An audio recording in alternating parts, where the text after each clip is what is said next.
어느 날 한 아이에게 천사가 나타나서 소원이 뭐냐고 물어보았습니다. 그리고 세 가지 소원을 다 들어주겠다라고 이야기했죠. 아이는 곧바로 대답합니다. 첫 번째 소원을 저 공부 잘하게 해주세요. 그 소원이 바로 응답이 됐습니다. 그리고 이어서 천사는 두 번째 소원이 뭐냐고 물었습니다. 아이는 또 이렇게 말하죠. 두 번째 소원은 돈이 많아지게 해주세요. 그 소원도 이루어졌습니다. 그런데 이제 세 번째 소원을 말할 차례가 됐을 때 천사는 이렇게 말했습니다. 얘야, 첫 번째 소원은 네 엄마의 소원이고 둘째는 네 아빠의 소원이잖니. 이제 진짜 너의 소원을 한번 말해보렴. 아이는 한참을 생각하고 나서야 이렇게 대답합니다. 내 진짜의 소원은 엄마, 아빠 그리고 내가 다 행복하게 웃고 지내는 거예요. 이 아이의 이야기를 보면서 우리는 그런 생각이 들죠. 아이들이 많은 경우에 자신의 소원이 아니라 부모의 소원을 말할 때가 많구나.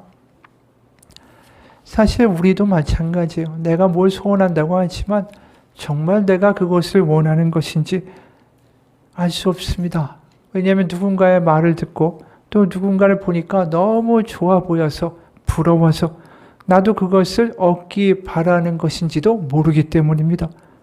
그러니까 진짜 내 소원인지 남이 있으니까 나도 갖길 원하는 것인지 우리는 분간을 못할 때가 많다라는 거죠. 다른 이야기 하나를 더 소개합니다. 전에도 한번 한 이야기인데 어느 아이가 아빠에게 풍선을 사달라고 아주 끈질기게 조릅니다. 하도 졸라서 아이에게 풍선을 사줬더니 5분 있다가 그 풍선의 줄을 아이가 놓아버렸습니다. 그렇게 원하는 거를 졸라가지고 얻었는데 아이가 그냥 팔이 아프다면서 그냥 놔버린 거예요. 아빠가 어이가 없죠. 그런데 나중에 그날 찍은 사진을 보다가 뭘 봤냐 하면 그 풍선을 사달라고 아이가 조를 때 보니까 아이의 주변에 모든 애들이 다 풍선을 들고 있었다라는 것이었습니다. 그러니까 나만 안 가지고 있고 다른 애들 다 가지고 있으니까 풍선 사달라고 그렇게 졸랐던 거예요. 근데 아이가 풍선의 줄을 놔버린 그 장소의 사진을 보니까 거기에는 그 주변의 아이들이 아무도 풍선을 들고 있지 않았다라는 것입니다. 그러니까 아이들이 남들이 들고 있으니까 그 풍선을 열렬히 갖기를 소원했다라는 거죠. 이게 아이의 이야기일까요? 우리의 이야기일까요? 그렇기 때문에 우리가 바라는 소원이 정말 이루어진다는 것이 이루어지고 났을 때 순간적인 기쁨을 줄 수 있겠죠. 하지만 궁극적인 행복과 궁극적인 복을 주는 것은 아닙니다. 잠시 기쁠 수는 있지만 오히려 내 소원이 이루어졌을 때 허탈하기도 하고 허무하기도 하고 이런 이상한 일들이 벌어지죠. 한 이야기를 더 소개합니다. 14세기 현재 벨기에라는 나라에 거기에 해당되는 곳에 레이몬드 3세라는 왕이 살고 있었습니다. 그런데 친동생이 반란을 일으켜가지고 정권을 잡았는데 동생이니까 형을 차마 죽일 수가 없어서 형을 감옥에 가두게 됩니다. 그런데 그 감옥에 문이 아주 특별하게 설계가 됐어요. 레이몬드 3세라는 사람이 원래 먹는 걸 좋아해가지고 굉장히 뚱뚱한 사람이었는데 그 몸집으로는 도저히 빠져나올 수 없을 만큼 작은 문을 달아놓은 겁니다. 그러니까 그 말은 뭐냐 하면 만약 형이 이제 이 뚱뚱한 걸 다 다이어트로 줄여가지고 날씬해지면 그 문을 나와서 자유롭게 살 수 있다라는 뜻이기도 했죠. 근데 문제는 뭐였냐면 이 깜빵에다가 매일매일 맛있는 음식을 가져다 준 것입니다. 그 먹는 걸 거부하고 레이몬드 3세가 다이어트를 했으면 분명히 나갈 수 있었어요. 그런데 그가 그러지를 못했습니다. 너무 맛난 걸 주니까 매일매일 내일은 뭘 먹을까? 그걸 바라면서 점점 뚱뚱해져가지고 결국 감옥에서 죽고 말았습니다. 그는 철장의 포로가 아니라 식욕의 포로였고 식욕을 이길 수가 없어서 결국 자유를 잃어버린 것이죠. 이 사람은 지금 눈앞에 있는 게 결국은 자유라는 커다란 소원이 아니라 그냥 내일 또 뭘 맛있는 걸 더 먹을까라는 그런 바람뿐이었습니다. 그 사람의 소원이 매일매일 이루어진 거죠. 더 맛있는 음식이 주어졌으니까. 하지만 그 소원은 결국 그를 평생 감옥에서 죽게 만든 결과를 가져왔습니다. 우리의 소원이 이루어진다는 게 반드시 좋은 것만은 아닌 것 같아요. 알코올 중독에 걸린 사람도 마찬가지죠. 소주 한 잔만 먹었으면 좋겠다. 간절한 소원이 이루어지는 것이 그 사람에게 복입니까? 아니죠. 여러분, 우리는 여기서 다시 한번 생각해 보게 됩니다. 내 소원은 무엇인지, 그리고 그 소원이 이루어지는 것이 과연 나에게 복일까?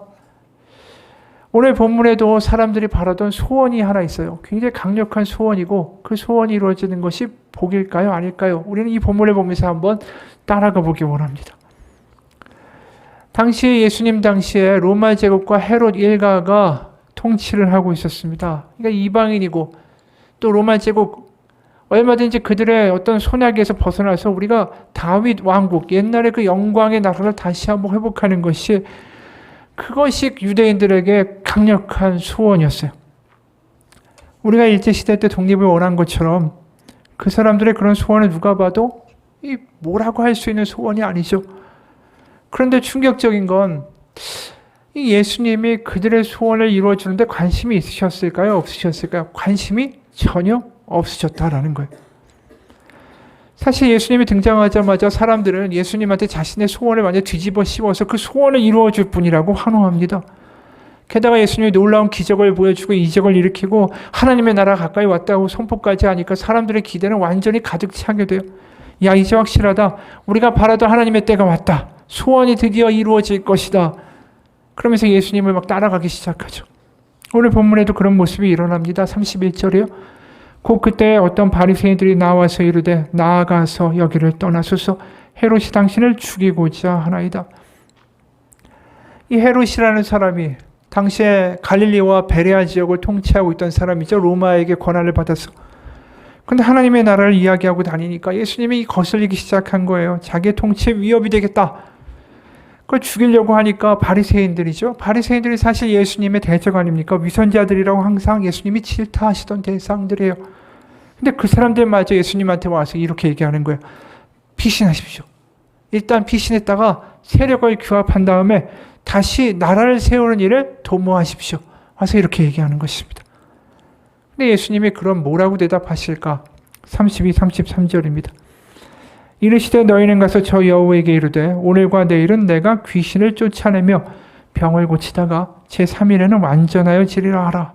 그러나 오늘과 내일과 모레는 내가 갈 길을 가야 하리니 선지자가 예루살렘 밖에서는 죽는 법이 없느니라. 여기 여우한테 이야기하라는 것은 여우는 헤롯입니다. 여기저기 막 다니면서 탐색하고 자신의 이익을 지키려는 그 여우한테 가서 뭘 얘기하냐면 나 죽는 거 두려워하지 않는다고. 예루살렘 바깥이 아니라 난 예루살렘에서 죽을 것이라고 3일에 완전해지겠다. 이게 결국 뭡니까? 십자가와 부활을 가리키는 거죠. 어찌됐든 간에 이게 수수께끼 같은 말씀처럼 그들에게 들렸겠지만 분명한 건 그들이 메시지를 받았다라는 겁니다. 아, 예수님이 죽으려고 하는구나. 이 말씀은 제자들과 사람들한테 끔찍한 말이죠. 자신들의 소원은 이 커다란 왕국을 이루고 특히 제자들은 그 왕국이 이루어지면 그 높은 자리 하에서 한몫하겠다라는 게 그들의 소원인데 그것 때문에 지금까지 예수님 따라왔는데 우리의 소원을 이루어줄 뿐이라고 분명히 믿고 의심치 않았는데 지금 그 소원을 완전히 박살내듯이 말씀하신 거예요. 나 죽을 거라고. 게다가 34절에는 더 터무니없는 이야기까지 하세요. 예루살렘아 예루살렘아 선지자들을 죽이고 너에게 파송된 자들을 돌로 치는 자요. 암탉이 제 새끼를 날개 아래에 모음같이 내가 너희의 자녀를 모으려 한 일이 몇 번이냐. 그러나 너희가 원하지 아니하였도다. 그러니까 예수님이 하시는 이야기가 뭡니까? 내가 암탉처럼 그 새끼들을 날개 가운데 품으려고 왔는데 너희가 그것을 원하지 않고 오지 않는다라고 말씀하신 거예요. 근데 이게 왜 제자들한테 실망스러운 말이었을까? 암탉이란 말 자체가 마음에 안 들죠. 당시 예수님을 따르던 모든 이들이 하나님이나 예수님, 메시아를 어떻게 생각했을까요? 용맹한 사자, 그래서 로마 헤롯을 물리치는 힘있는 용자, 또 우리가 어려울 때는 독수리 날개로 우리를 탁 감싸시고 그 위험에서 구출하실 능력의 분, 이렇게 생각했는데 웬 암탉이에요, 암탉. 실제로 구약에서 하나님이나 하나님을 이 대표하는 사자들을 가리킬 때 이런 비유를 쓴 적이 없습니다. 출애굽기 19장 4절에서는 하나님을 독수리처럼 표현해요.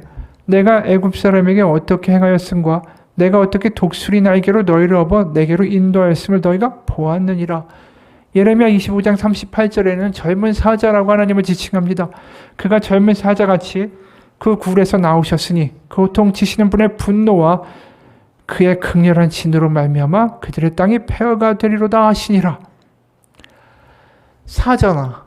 독수리도 아니고 모양 빠지게 암탉이 뭐야, 암탉이. 지금 다윗의 영광을 받아 나라를 재건하시겠다고 하시는 분이 한다는 게 내가 암탉으로 왔다. 생각해 보세요. 누가 암탉 같은 존재한테 자신의 생사를 위탁하겠습니까? 누가 그런 날개 밑으로 들어가겠어요? 나는 독수리 같으니 내 날개 밑으로 오라. 이렇게 이야기해도 갈까 말까 한데. 그러니까 34절 후반부에 그러나 너희가 원하지 아니하였도다. 이거 당연한 거 아닙니까? 암탉의 날개로 누가 들어갑니까? 이 사람들이 기대하던 소원을 이루어줄 메시아는 점점 아닌 거예요. 꽝 같은 이야기만 하시는 거죠. 게다가 예수님의 놀라운 기적과 능력을 일으키는 것들이 사실은 점점 줄어들기 시작합니다.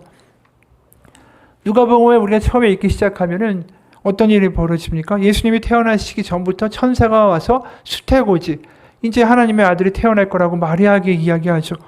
또 태어나실 때는 목동들과 사람들이 우르르 몰려와가지고 메시아를 우리가 봤다라고 이야기하는 일이 벌어지고, 요단강에서 세례 받으실 때는 하늘이 갈라지고 하늘에서 음성이 들리고, 갈릴리에서는 정말 하루가 멀다 하고 귀신들과 이 악한 영들을 쫓아내시고 병자들을 치유하시고, 그리고 심지어 말 한마디로 막 출렁이는 바다를 잠잠케 하시고 오병이어로 수많은 사람들을 먹이셨어요. 근데 놀라운 건 예수님이 나 예루살렘 가서 죽어야 되겠다라고 말씀하신 누가복음 9장 이후부터는 갑자기 기적이 사라지기 시작해요. 그리고 기적을 설사 일으킨다고 해도 사람들은 예수님을 반대하는 일까지 벌어집니다. 그런데 예수님이 계속 말씀하시는 거예요. 나 예루살렘에서 죽을 거라고.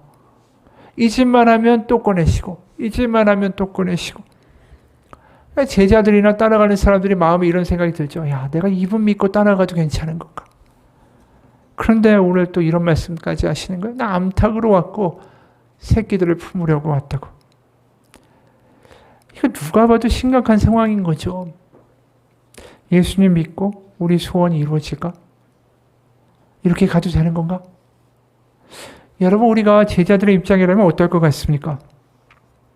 우리가 제자들처럼 나라가 독립이 되고 또 새 왕국이 세워질 거라는 이런 거창한 소원을 가진 건 아니지만, 우리도 나름대로 교회를 오고 예수님 믿으면서 나름대로의 하나의 식의 소원쯤은 다 품고서 오게 되죠. 그리고 그 소원을 이루어져 하나님을 기대하는 것, 그건 지극히 우리의 신앙생활의 모습들 아닙니까? 강력한 오른팔이 나타나서 또 마치 사자처럼 나를 위협하는 이들을 다 하나님 물리쳐 주시고, 위기가 있으면 독수리 날개를 탁 덮어가지고 우리를 꺼내주시고, 그러기를 다 소원해서 여기서 기도하고 예배하는 거 아닙니까? 어려운 문제도 있고 자식 문제도 있고 일터의 문제도 있고 또 직장 부부의 문제, 건강의 문제 좀 하나님이 해결해 주시기를 다 기도하죠. 그럼 우리에게 예수님이 나는 암탉이다라고 이야기하시면 여러분 무슨 생각이 들겠습니까? 암탉? 암탉 같은 분한테 내가 소원을 좀 말하면 들어주실 건가? 이 아리까리한 생각이 들기 마련이죠. 연약한 암탉의 날개 밑으로 들어가 보호를 구하여야겠다. 이거 은혜다. 이렇게 말하는 사람들은 없을 겁니다. 그러니까 우리도 사실 마찬가지예요. 34절 후반부에 그러나 너희가 원하지 아니하였도다. 이건 우리한테도 해당되는 말이라는 겁니다. 그렇습니다. 우리는 모두 다 하나님이 우리가 원하는 모습의 하나님이 되어주기를 바랍니다. 그래서 내가 원하는 하나님은 이래야만 한다. 이렇게 하셔야 된다. 능력을 보여주셔야 된다라고 주장하죠. 그게 아니면 실망하는 게 우리의 모습입니다. 한 목사님이 겪은 이야기예요. 이분이 선교지를 방문했는데 거기 약간 구릉지대에 그 위에 평평한 곳에 학교 시설을 이제 선교사님이 세웠답니다. 그래서 선교사님하고 같이 거기를 올라가는데 계단을 이제 올라가려고 하는데 옆에 마침 쓰레기장이 있었습니다. 거기에 딱 보니까 뭐가 있었냐 하면 현지인들이 내다버린 우상들이 여기저기 이렇게 막 널브러져 있는 거예요. 그걸 보면서 선교사님이 이렇게 설명을 해줍니다. 여기 사람들은 참 실용적입니다. 이들은 영험해 보이는 우상들을 슈퍼마켓에서 사와서는 거실 높은 곳에 모셔다 놓고 매일마다 간절히 기도합니다. 돈을 많이 벌어서 부자 되게 해달라고 정성을 다해서 빌고 또 비는데 몇 달이 지나고 또 몇 달이 지나도 응답이 없으면 그 우상들을 보자기에 싸서 여기 쓰레기장에다가 내다 버립니다. 그리고 다시 슈퍼마켓에 가서 더 영험해 보이는 우상들을 새로 사오지요. 그리고는 같은 일을 늘 반복합니다. 이게 선교지에 일어나는 일이 아니라 우리들의 이야기고 오늘날 살아가는 사람들의 모습이에요. 실제로 예수님은 제자들의 소원과 달리 십자가를 지실 거고 예루살렘에서 고통 가운데 죽으실 겁니다. 그러다 보니까 자신이 암탉같이 이제 죽을 텐데 그런 자신을 떠나가고 버리는 이 제자들의 미래가 보이는 것이죠. 그러다 보니까 이 예수님의 이야기가 너무 애절하게 들리지 않습니까? 암탉이 제 새끼를 날개 아래 모음같이 내가 너희의 자녀를 모으려 하나 너희가 원하지 아니하였도다. 그 예수님의 답답하심, 그리고 능력의 하나님, 자신들이 원하는 하나님만 바라는 그 예루살렘의 모습에 대하여 이 보고 계시는 예수님의 마음이 얼마나 안타까우면은 심지어 나중에 암탉 이야기뿐 아니라 울기까지 하세요. 누가복음 19장 41, 42절. 예수께서 예루살렘 가까이 오셔서 그 도성을 보시고 우시었다. 그리고 이렇게 말씀하셨다. 오늘 너도 평화에 이르게 하는 일을 하랐더라면 좋을 터인데 그러나 지금 너는 그 일을 보지 못하는구나. 그러니까 지금 엉뚱한 것만 바라는 예루살렘을 바라보면서 그 엉뚱한 하나님의 모습만을 기대하고 자신들을 원하는 하나님이 되어주기만을 강요하는 이 예루살렘을 보면서 울고 계시는 거죠. 예루살렘만 보고 우실까요? 우리 보고도 우시지 않을까요? 내가 원하는 소원을 이루어줄 그런 대상을 찾아 헤매는 우리를 보고 말입니다. 내 소원을 들어주는 거라면 반드시 하나님이 아니라도 상관이 없고 사람이어도 되고 그게 남자든 여자든 어떤 존재여도 되고 상관이 없다라는 거죠. 그런 모습을 보면서 예수님의 마음이 어떠시겠느냐라는 거죠. 그런데 정작 내가 그 사람, 그 남자, 그 여자, 어떤 돈, 어떤 대상을 찾아서 이게 나의 모든 걸 해결해 줄 거야, 나의 소원을 들어줄 거야 라고 쫓아갔는데 그 소원의 결말이 과연 어떻게 될지 우리는 확신할 수 있습니까? 확신 못하죠. 이 예루살렘과 이 제자들의 모습, 자신들의 소원만을 자꾸만 강요하고 이렇게 돼야 된다라고 말하는 이들의 모습이 마치 오늘날의 어떤 장면으로 바꿔보면 이런 것 같은 거예요. 한 남자가 있어요. 그 남자의 소원은 뭐냐면 아파트 한 채를 자기 돈으로 완전히 자기 명의로 사는 거였습니다. 그런 소원을 세상에서 누가 뭐라고 하겠어요? 열심히 돈을 모으고 열심히 기도도 해요. 하나님 투자한 것이 잘 되고 직장도 좀 잘 되고 더 높은 데 승진하고 일도 좀 잘 돼가지고 하나님 아파트 한 채 내 이름으로 딱 명의로 마련할 수 있게 해달라고. 하나님 천지의 주인이신데 내가 이렇게 하나님 잘 믿는데 하나님 이런 기도쯤은 좀 쉽게 들어주실 수 있는 거 아니냐고 그렇게 구합니다. 그런데 여기서 만일 그가 일주일 후에 사고로 죽을 운명이라면 이 사람의 소원이 이루어지는 거, 이 사람의 간절한 기도는 무슨 의미가 있을까요? 그리고 이 사람을 바라보시는 하나님의 마음은 어떠실까요? 일주일 후에 이렇게 될 줄도 모르는데 엉뚱한 소원의 기도만 하고 있고, 이게 예루살렘의 모습이에요. 실제로 예루살렘은 독립을 원해요. 그래서 강력한 왕국이 이루어질 거라고 막 믿고 막 기도하고 그 하나님을 원합니다. 하지만 어떤 일이 벌어졌냐면 우리가 역사적으로 알고 있죠. 예수님 이후에 주 70년에 예루살렘은 완전히 로마에 의해서 공격당하고 폐허가 됩니다. 그런데 지금 엉뚱한 소원을 바라고 있어요. 지금 바라야 될 건 그게 아닌데. 여러분 우리도 마찬가지예요. 내가 원하는 소원이 이루어지는 것이 복이라고 생각합니다. 그러나 생각해 보세요. 우리는 내일 일도 모르는 사람들입니다. 이 소원이 이루어지면 내 인생은 완벽해질 거라고 누가 장담할 수 있어요? 절대로 장담할 수 없습니다. 출애굽을 한 이스라엘 백성도 마찬가지예요. 이들이 계속해서 광야에 가자마자 불평해요. 그리고 자신들이 원하는 것을 하나님 줘야 된다라고 우깁니다. 아니 우리를 사랑해서 애굽에서 이렇게 꺼내왔다면서요. 우리가 원하는 거 이 정도는 해줘야지. 그래도 우리가 하나님이라고 인정하고 따라갈 거 아닙니까? 우리의 소원을 좀 들어줘야지 내가 하나님이라고 인정하면서 따라갈 만하죠. 그렇지 않으면 우리 애굽으로 돌아가겠다라고 이야기해요. 민수기 11장 4절에서 6절입니다. 그들 중에 섞여 사는 다른 인종들이 탐욕을 품음에 이스라엘 자손도 다시 울며 이르되 누가 우리에게 고기를 주어 먹게 하랴? 우리가 애굽에 있을 때는 값없이 생선과 오이와 참외와 부추와 파와 마늘들을 먹은 것이 생각나거늘 이제는 우리의 기력이 다하여 이 만나 외에는 보이는 것이 아무것도 없도다. 이들이 광야에서 바라는 소원이 뭡니까? 참 어이가 없죠. 광야에서 바라야 되는 소원이 뭐예요? 하나님 우리를 빨리 인도하셔서 우리가 하나님의 약속하신 땅, 젖과 꿀이 흐르는 땅으로 들어가게 하옵소서. 이게 이들의 소원이 돼야 되는 거 아닙니까? 하나님의 소원도 그거잖아요. 어떻게든 한시 앞에 이들을 가나안 땅으로, 젖과 꿀이 흐르는 땅으로 보내서 나라를 세우고자 하시는 소원이 있는 거죠. 근데 이들의 소원은 뭐라고요? 고기 먹는 거예요. 지금 당장 눈앞에 보이는 고기가 내 앞에 있어야 돼요. 그 소원이 안 이루어지면 어떻게 한다고? 애굽으로 가겠대요. 하나님 필요 없답니다. 이게 레이몬드 3세 아까 이야기한 대로 자유가 있는데도 눈앞에 있는 먹을 것 때문에 그 모든 걸 잃어버리는 그런 어리석은 모습하고 뭐가 다르겠어요? 똑같다라는 거죠. 여러분, 우리의 소원이 이루어지는 것보다 진짜 복이 뭔지 아십니까? 우리를 향한 하나님의 소원이 이루어지는 게 복이에요. C.S. 루이스는 이런 말 합니다. 하나님은 우리가 원하시는 것을 주시는 게 아니라 우리에게 필요한 것을 주신다. 여기서 핀트가 어긋나는 거예요. 이스라엘 백성은 고기를 원하지만 하나님은 그들에게 필요한 건 뭐라고요? 고기가 아니라 결국은 가나안에 들어가는 거예요.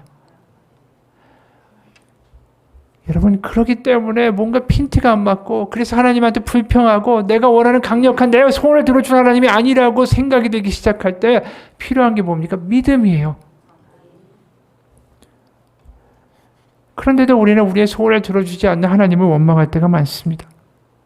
그런데 우리한테 정말 필요한 게 뭔지 아십니까?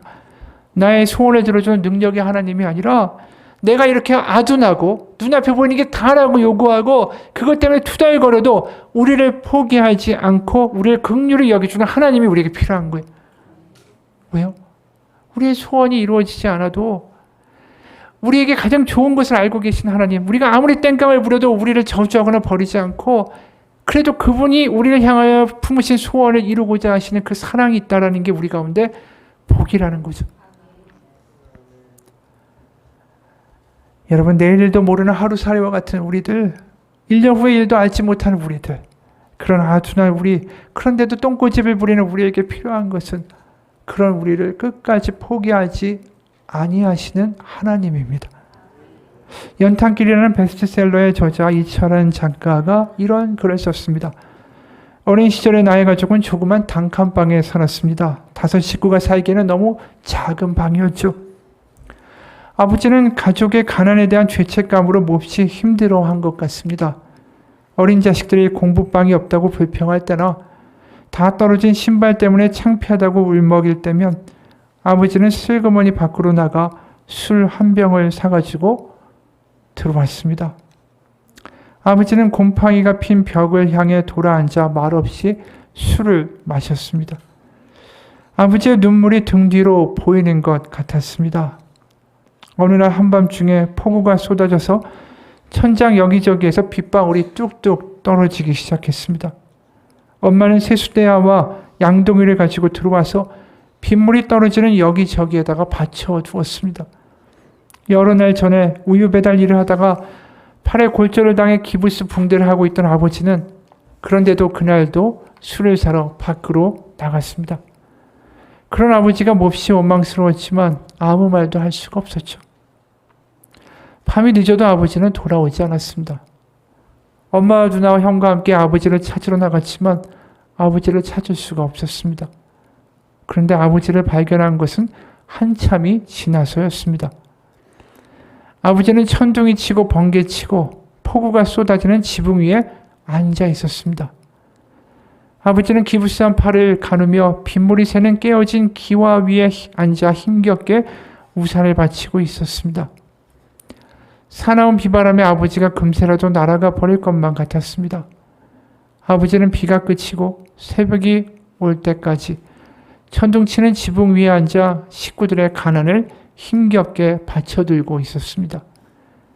어느덧 제가 중년이 되고 지난 추억을 담은 그 연탄길이라는 책을 썼는데 그 책이 유명해져서 뮤지컬로 제작되는 일이 생겼죠. 그리고 드디어 첫 공연이 있던 날이었습니다. 추운 겨울 아버지 어머니를 모시고 공연을 보기 위해 명보 아트홀로 갔습니다. 아버지 어머니와 나란히 앉아 그 과거 사연이 담겨있는 그 공연 보기 힘들 것 같아 저는 부모님 바로 뒷자리에 앉았습니다. 공연 이막에서 아버지의 이야기가 나올 때 오래전 가슴 아린 풍경을 바라보는 아버지의 심정이 어떠할까 가만히 생각해 봤습니다. 묵묵히 바라보는 늙으신 아버지 눈에도 저처럼 눈물이 맺혔을 것 같았습니다. 저의 어린 날 아버지는 저에게 상처도 줬습니다. 하지만 아버지는 저에게 감동을 주기도 했습니다. 천둥치던 지붕 위에 앉아있던 아버지의 모습이 지금도 눈앞에 선명합니다. 비가 그치고 새벽이 올 때까지 폭풍우 쏟아지는 그 지붕 위에 맨발로 앉아있던 아버지를 생각하면 지금도 눈가에 눈물이 맺힙니다. 지금도 아버지를 생각하면 사납게 쏟아지던 빗방울 소리가 귀에 쟁쟁합니다. 이분의 이야기를 보면서 이런 생각이 들어요. 만약에 이분이 부잣집에서 태어나서 자기의 소원을 다 들어주는 아버지 밑에서 자랐으면 어땠을까? 능력의 아버지를 뒀으니까 고생은 안 했겠죠. 하지만 아버지의 그 절절한 사랑, 아버지의 할 수 없지만 그래도 해보려는 그 아버지의 마음을 경험할 수는 없었을 겁니다. 마찬가지예요. 힘든 세상길에서 우리는 능력의 하나님만을 찾습니다. 물론 하나님의 강한 오른팔로 우리 가운데 능력으로 응답하실 때도 있습니다. 하지만 결국 우리의 마음을 바꾸는 것, 우리의 마음을 적시는 것, 우리를 구원하는 건 언제나 하나님의 사랑입니다. 나 같은 이를 위해서 자기를 버리시는 하나님의 마음,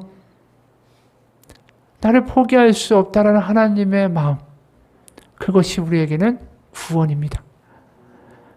왜냐하면 우리가 이 세상을 떠나서 정말 하늘나라로 갈 때 우리가 뭘 떠올리겠는가 생각해 보세요. 하나님, 내가 이렇게 기도했더니 돈을 주셨어요. 이렇게 했으니 건강 회복시켜 주셨어요. 이렇게 했으니까 뭐 해주셨어요. 라고 그 하나님이 뭘 해주었다, 나한테 뭘 주었다라는 게 기억이 날까요? 그게 아니에요. 내가 이렇게 엉망이었는데도 나를 끝까지 포기하지 않으신 하나님 사랑, 그게 이 세상을 떠날 때 가장 우리 가운데 기억날 것입니다. 여러분, 예수님은 그렇기 때문에 모든 이들이 바라는 길로 가시지 않아요. 그들이 원하는 대로 소원을 이루어주는 길로 가시지 않습니다. 능력의 하나님, 사자 같은 하나님, 독수리 날개 같은 하나님이 아니라 암탉의 길로 가시는 거예요. 생각해 보세요. 새끼를 지키려는 어미는 필사적으로 싸울 겁니다. 하지만 우리가 알듯이 암탉은 암탉일 뿐이죠. 어미의 의지가 아무리 강해도 암탉은 맹수의 날카로운 발톱과 매서운 이빨을 피할 능력이 없습니다. 결국 새끼를 지키려는 어미는 자기 날개와 몸을 맹수에게 내어주고 그들의 먹잇감이 되겠죠. 그렇게 암탉은 죽지만 그 죽음 덕택에 병아리들은 살게 될 겁니다. 예수님도 지금 그 이야기 하시는 거예요. 로마와 헤롯, 그리고 권세가들, 거기서 힘없이 가난하게 죽어가는 이들을 위해서 자신을 내어주시는 거죠. 그게 십자가였어요. 자기 백성을 향한 깊은 안타까움, 또 엄마와 같은 그 사랑의 마음으로 예수님은 예루살렘으로 향합니다. 그리고 거기서 지세들한테 배반당하고 권력자들에 의해서 무참하게 죽게 되실 것입니다. 예루살렘에서 하나님은 당신의 아들 예수님을 그렇게 연약한 가운데 무력하게 내어주실 거죠. 여러분, 우리는 십자가를 바라보면서 능력의 하나님을 보지는 못합니다. 하지만 그곳에서 뭘 보게 됩니까? 우리를 어떤 상황에도 포기하지 않겠다는 하나님의 맹세를 보게 되죠. 여러분, 그런 하나님이 우리 가운데 복입니다. 내 능력으로 안 되는 일을 해주고 내 소원을 처리해주는, 나를 도와주는 도깨비 방망이 같은 하나님이 아니라 내가 어떤 엉터리 같은 소원을 가지고 얼마나 아둔한 길을 가더라도 나를 포기하지 않는 하나님, 바로 그 하나님이 우리에게는 복이죠. 그래서 암탉 같은 하나님이라고 이야기하실 때 우린 거기서 보게 됩니다. 나를 위해서 그 아들까지도 포기하실 수 있구나. 누가복음 15장의 탕자의 비유도 마찬가지예요. 탕자가 뭐라고 합니까? 아버지한테. 아버지, 나 죽은 셈 칠 테니까 나한테 아버지 없으니까 유산이나 미리 내달라고. 근데 그 아버지가 어떻게 합니까? 얼마든지 그런 이야기를 하는 이 망나니를, 다리 몽둥이를 부러뜨려가지고 그냥 혼을 낼 수도 있는 거 아닙니까? 그 아들의 소원이 뭐였어요? 난 오직 이 꼰대 같은 아버지의 집을 떠나서 내 마음대로 사는 거, 그게 나의 소원이라고 말했어요. 그리고 그 소원이 덜컥 이루어져요. 바보 같은 소원이죠. 그래서 그 소원의 결과가 어땠습니까? 타국에 가가지고 호랑방탕하게 다 써버리고 나중에 거지 신세가 돼요. 그 탕자의 소원이 이루어지는 게 그에겐 독이었습니다. 그런데 그런 뻔뻔하고 말도 안 되는 자식을 아버지는 돌아왔을 때 어떻게 합니까? 맨발로 뛰어나가 얼싸안고 새 신과 새 의복을 주고 그리고 이 상속자라는 것을 뜻하는 가락지까지 끼워주고 말합니다. 살찐인 송아지를 끌어다가 잡으라. 우리가 먹고 즐기자.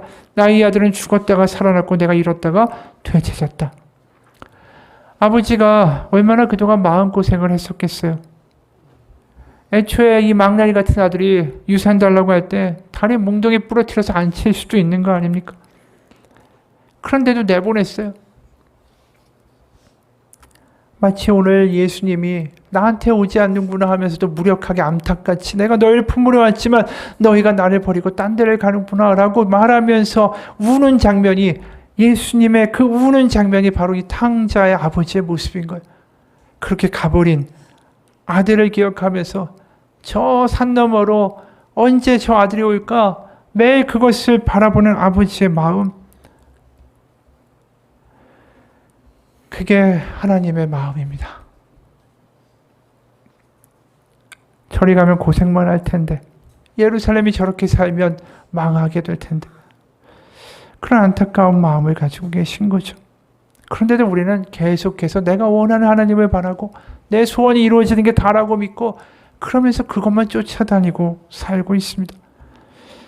암을 진단받은 오해령이라는 분이 이런 글을 썼습니다. 주님, 당신 없는 생의 호수에 그물을 던지고 물고기만 바랬던 나의 지난 날들은 다 죽은 시간이었습니다. 그동안 제 인생의 가장자리에 서 계신 주님을 저는 외면했습니다. 하지만 그럼에도 불구하고 날마다 호숫가에서 나를 기다리시는 주님으로 이제 제가 바라보게 하옵소서. 여러분, 주님은 우리를 지금도 바라보고 기다리고 계시죠. 우리가 언제쯤 돼야 암탉 같은 주님 앞으로 달려갈 수가 있을까요? 언제쯤 돼야 우리의 소원은 다른 곳이 아니라 저 암탉 같은 바로 주님 안에 있다라는 것을 알게 될까요? 계시록에도 이런 말씀이 있습니다. 3장 20절, 볼지어다 내가 문 밖에 서서 두드리노니 누구든지 내 음성을 듣고 문을 열면 내가 그에게로 들어가 그와 더불어 먹고 그는 나와 더불어 먹으리라. 이것도 굉장히 어이없는 이야기 아닙니까? 천지를 창조하신 하나님, 그리고 그분의 아들 예수 그리스도가 뭐가 아쉽다고 닫힌 문 앞에서 계속 문을 두드리는 바보 같은 짓을 해야 합니까? 문을 안 열어주는데도 계속 두드리고 있는 그 예수님의 모습이 바로 오늘 암탉과 같이 내가 너희 품으라 하였으나 너희가 원하지 않는다. 그 이야기를 하시는 것과 뭐가 다르겠어요? 문만 열면 뭐라고 하시죠? 내가 그에게로 들어가 그와 더불어 먹고 그는 나와 더불어 먹으리라. 네가 그동안 나한테 문도 안 열었고 너희가 엉망으로 살았고 내가 그래서 너희를 저주한다라고 말씀하시지 않아요. 문만 열면 내가 너와 더불어 먹고 너는 나와 더불어 먹으리라. 여러분, 이게 하나님이 우리에게 주시는 복음입니다.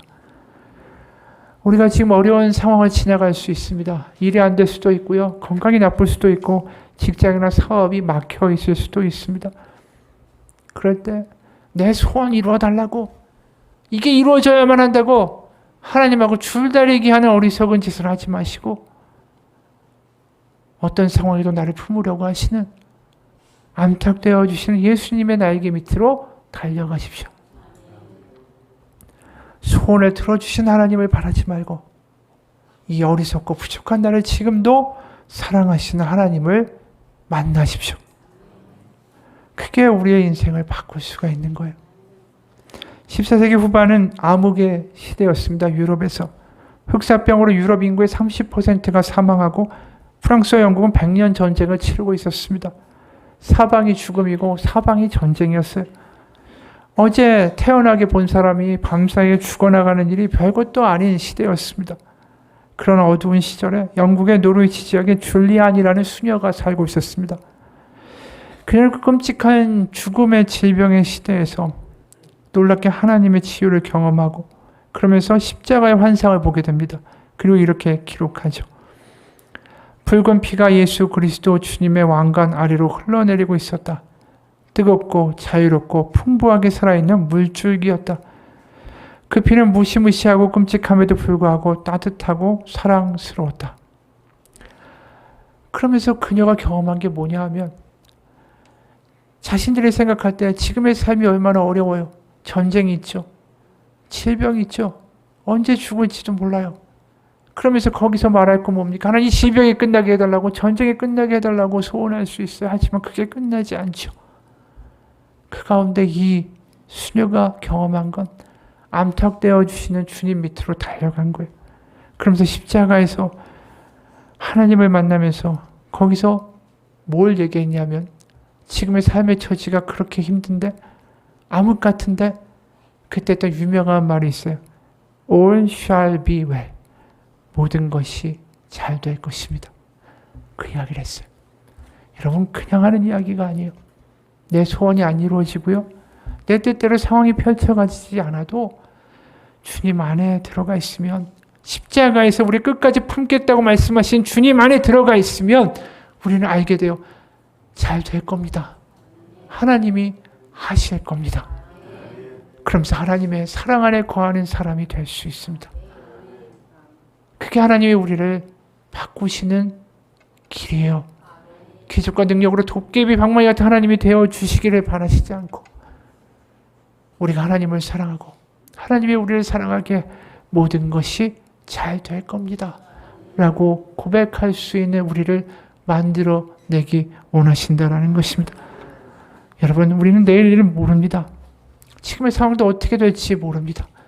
소원해가지고 나가 자꾸만 줄다리기 하는 어리석은 믿음이 아니라 십자가의 주님을 향하여 달려나가는 믿음 되시기를 바랍니다. 그곳에서 주님이 말씀하시는 걸 들으십시오. 그리고 주님을 만나십시오. 그리고 거기서 고백할 수 있길 원합니다. 모든 것이 주 안에서 잘 될 것입니다. 같이 기도하겠습니다. 하나님, 우리는 내일도 모르는 사람들입니다. 그런데도 내가 원하는 것이 되어야 한다고, 내가 원하는 것을 이루어주는 하나님이어야만 한다고 고집하고 실망하고 원망하고 실족합니다. 하지만 저 십자가의 주님은 지금도 우리를 향하여 기다리십니다. 무능하고 무력한 모습으로 그저 우리를 지금도 바라보십니다. 나에게 돌아오라고. 우리는 거기서 무너질 수밖에 없습니다. 주님, 암탉처럼 자기를 다 내어주신 하나님의 사랑을 믿으면서 제 소원이 문제가 아니라 이제 주님 안으로 달려갑니다. 주님의 살아계심을 경험케 하시며 주님의 성령으로 충만케 하사 주 안에서 모든 것이 잘 될 것입니다. 믿어지는 역사가 우리 가운데 있게 하여 주옵소서. 내가 주님 안에, 주님이 내 안에 거하는 놀라운 역사가 이 부족하고 아둔한 나에게도 일어나게 하여 주옵소서. 예수님 이름 받들어 기도합니다. 아멘. 같이 기도하겠습니다.